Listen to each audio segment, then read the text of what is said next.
I'm the scapegoat who was hired by the rich Shelton family to marry into that family under the guise of repaying them for their benevolence. But my wife, Jenny Shelton, hates me for ruining the wedding meant for her and her first love, Jackson Wembley. She has hordes of treasure under her name, and yet she only gives me $5 every day to survive. I've starved to the point I'm all skin and bones. Jenny, on the other hand, goes through partners like mad. She even drives while under alcoholic influence in order to make her new boyfriend laugh, which results in her crashing into the generator, powering in the hospital, and causing my mother's death. Later on, Jenny merely throws me a black card. Wow, you really have the heart to arrange for your mom to live in that small and rundown hospital, huh? Then again, a money-minded person like you is capable of doing everything in this world. Take this card and get your mom transferred to a VIP ward. Don't think about stealing from this card. I'll always check the bills, but I just throw the black card away and start preparing for my mom's funeral. What Jenny doesn't know is that Jackson had chosen to flee from the altar and abandon her back then. I was just a tool hired by her family in order to comfort her. Now that my mom is dead and I'm done paying back the debt,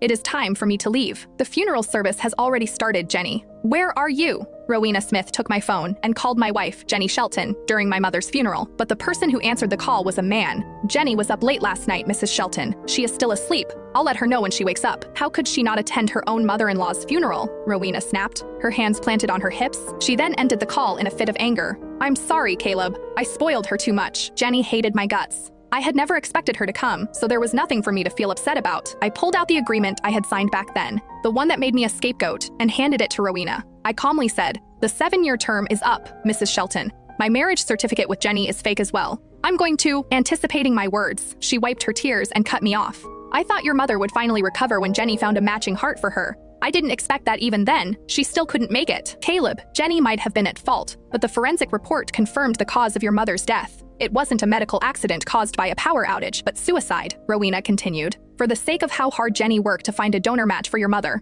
could you give her another chance? Suicide. How could mom bear to commit suicide when she hadn't even seen me start a family yet?" I knew this was just an excuse to defend her daughter, and I couldn't be bothered to argue. "Thank you for helping me back then," I said, "but Jenny doesn't need me anymore. You can let me go, right?" Rowena sighed and slipped a gold-embossed card into my hand. "Since you've made up your mind, I won't stop you. But there are still 7 days left before our agreement ends. Give her some time to process it. I'd already endured 7 years.